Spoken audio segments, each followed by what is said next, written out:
एक दिन राजा भोज को मालूम होता है कि एक साधारण सा चरवाहा अपनी न्यायप्रियता के लिए विख्यात है, जबकि वह बिल्कुल अनपढ़ है तथा पुश्तैनी रूप से उनके ही राज्य के कुमारों की गायें, भैंसें तथा बकरियां चराता है। तब राजा भोज ने उसकी जांच कराई तो पता चला कि वह चरवाहा सारे फैसले एक टीले पर चढ़कर करता है। राजा भोज की जिज्ञासा बढ़ी और उन्होंने खुद वेश बदलकर उस चरवाहे की एक जटिल समस्या में फैसला करते देखा। उसके फैसले और आत्मविश्वास से राजा भोज इतने प्रभावित हुए कि उन्होंने उससे उसकी इस अद्वितीय क्षमता के बारे में जानना चाहा।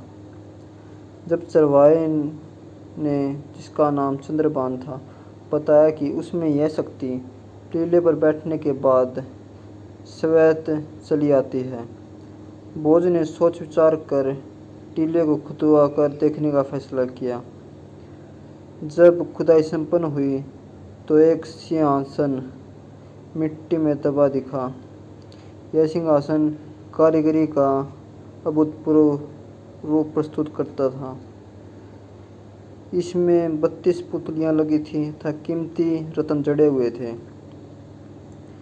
जब धूल मिट्टी की सफाई हुई तो सिंहासन की सुंदरता देखते ही बनती थी। उसे उठाकर महल लाया गया तथा शुभ मुहूर्त में राजा का बैठना निश्चित किया गया। जैसे ही राजा ने बैठने का प्रयास किया, सारी पुतलियां राजा भोज का उपहास करने लगीं।